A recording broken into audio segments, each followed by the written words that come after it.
Assalamualaikum warahmatullahi wabarakatuh. Nama saya Fanaldi Widarsono, NIM 182410101083. Jadi untuk kali ini saya akan menjelaskan penggarapan hasil pengerjaan tugas saya modul 4 dan 5 data mining classification tree. Jadi di sini diperintahkan untuk mengulangi tahapan klasifikasi menggunakan dataset wine, PMINDian diabetes, dan breast cancer. Lalu menghitung akurasi berdasarkan confusion matrix dengan persentase data testing 20%, 30%, dan 40%. Jadi yang pertama dataset wine dulu yang 20% ya. Jadi untuk pertama kita import dulu apa saja library yang dibutuhkan, NumPy, Pandas, Sklearn. Nah, jadi yang nanti akan digunakan yaitu ini ya, train test split, confusion metric, decision tree classifier, akurasi score, lalu dan lain-lain ya. Ini dataset. Lalu yang digunakan yaitu ini ya, dataset. Ini untuk yang iris ini. Udah. Untuk yang ini ya, load wine. Jadi mengload dataset wine.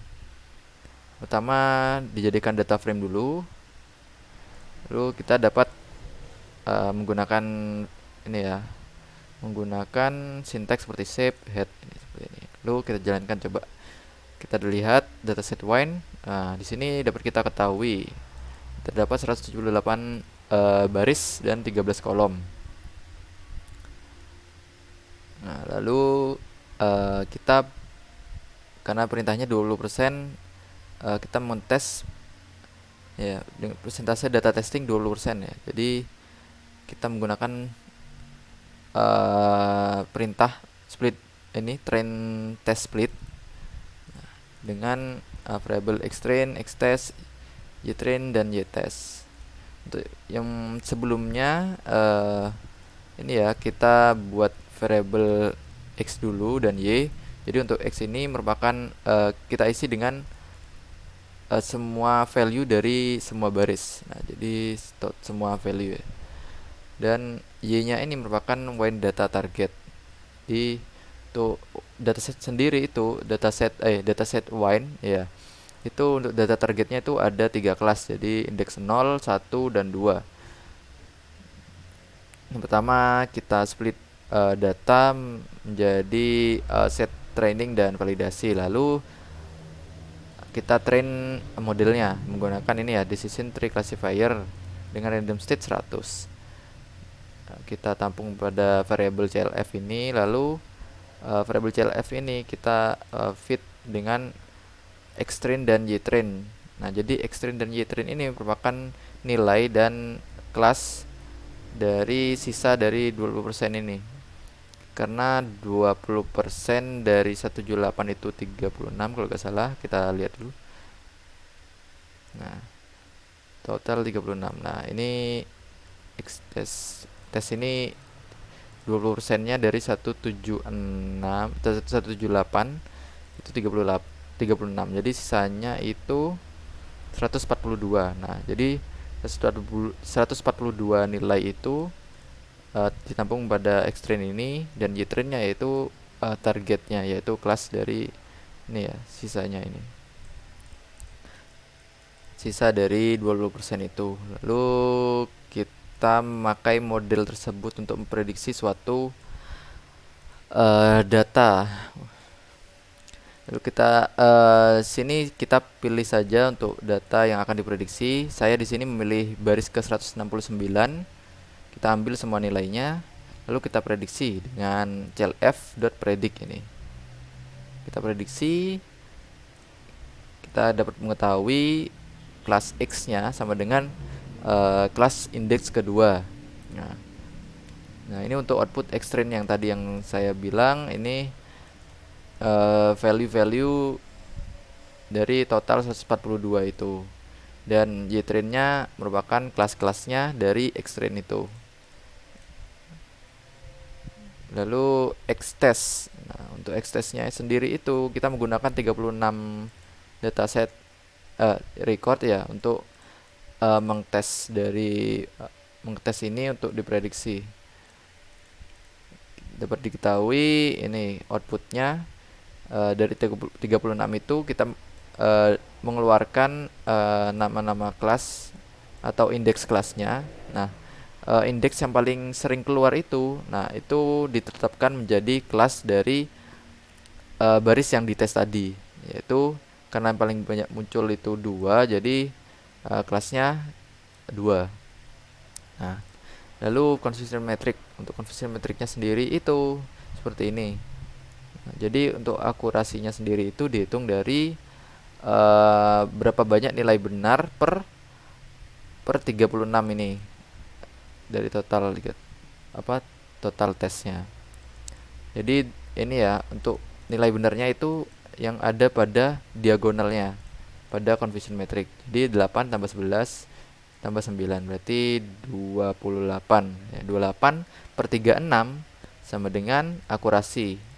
Jadi akurasi di sini saya menggunakan akurasi score, sinteks akurasi score yang disediakan Scalar.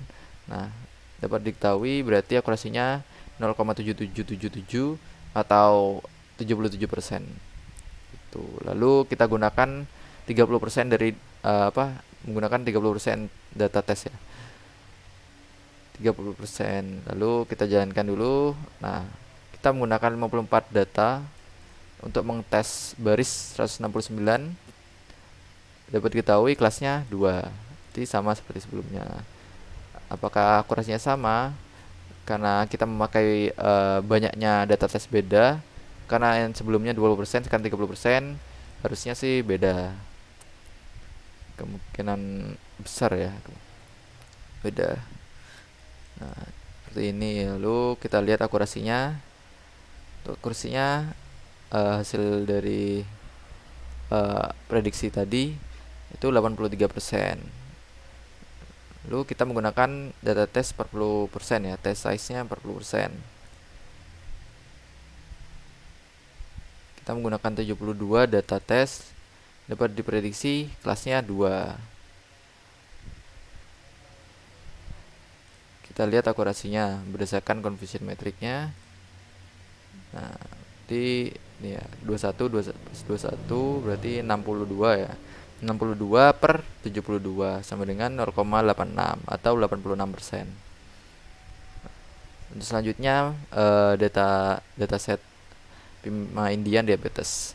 Nah, untuk datasetnya sendiri, sini saya menggunakan dokumen luar, tidak menggunakan sklearn, karena saat pada sklearn itu ada, namun nilainya cukup susah untuk difilter ya.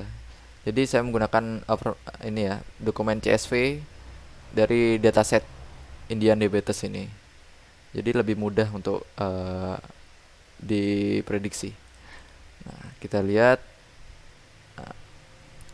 dari data frame-nya sendiri itu kita lihat terdapat 768 entries. Jadi dari indeks 0 sampai 767. Ada 768 baris dan kolomnya ada 9.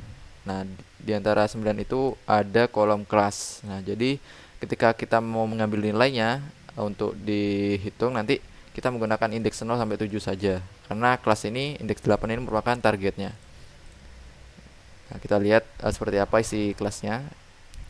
Nah, untuk isi kelasnya 1 0 berarti antara 0 dan 1 saja. Berarti karena ini diabetes ya, ini untuk menentukan pasien ini apakah positif diabetes atau tidak, seperti itu. Nah, lalu kita tampung X dan Y merupakan nilai atau values, yaitu indeks semua baris yang kolomnya indeks 0 sampai 7 ya tadi, karena 8 itu kelasnya kan. Nah, jadi Y-nya itu kelasnya atau targetnya. Kita coba prediksi. Kita memprediksi baris ke 69 ya. Nah, dapat diprediksi bahwa kelasnya itu 0. Kelasnya 0. Dari total tes 154 ini paling sering tesnya mengeluarkan 0. Kita lihat coefficient metriknya, ternyata seperti ini. Di 108 ya, 109 per 154. Berarti akurasinya ada 0,707 atau 70% ya, 70% atau 71. Itu tadi menggunakan 20% data test. Kita coba 30%. Untuk baris yang sama ya, baris ke 69 dari data set diabetes tadi. Diketahui kelasnya 0. Dari total 231 ini lebih sering 0 ya. Kita lihat akurasinya.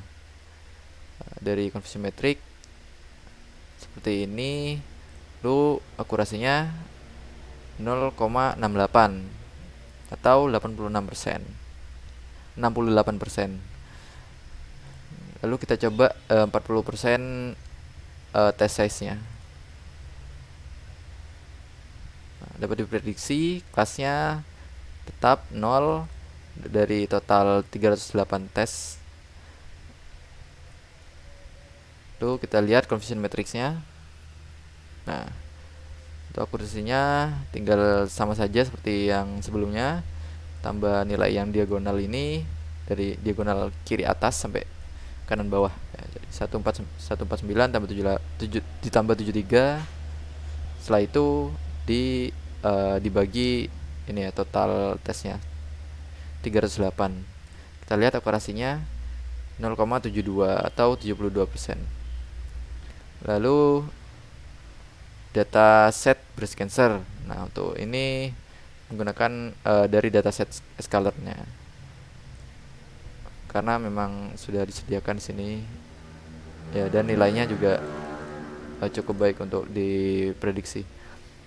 Lalu ini ya, dapat diketahui untuk shape-nya sendiri 569,30. Jadi barisnya ada 569 dan 30 kolom.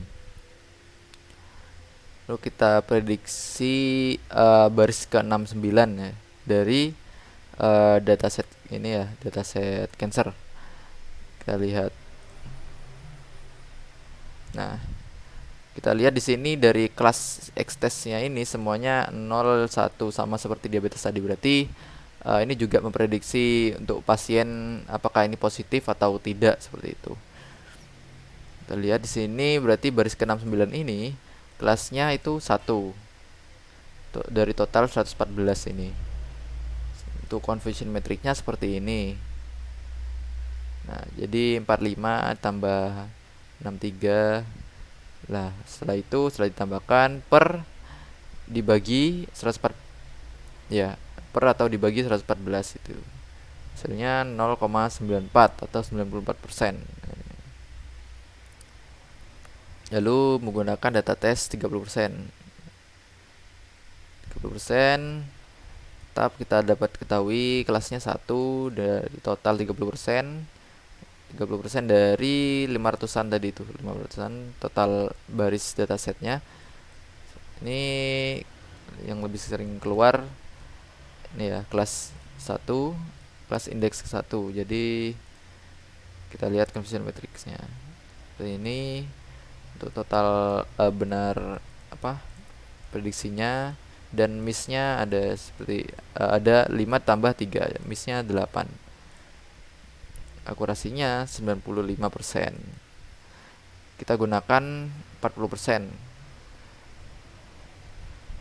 Penggunaan 40% ada 228 data tes. Jadi tes 40% dari 500-an tadi ada 228. Diketahui kelasnya tetap kelasnya indeks 1 untuk baris 69.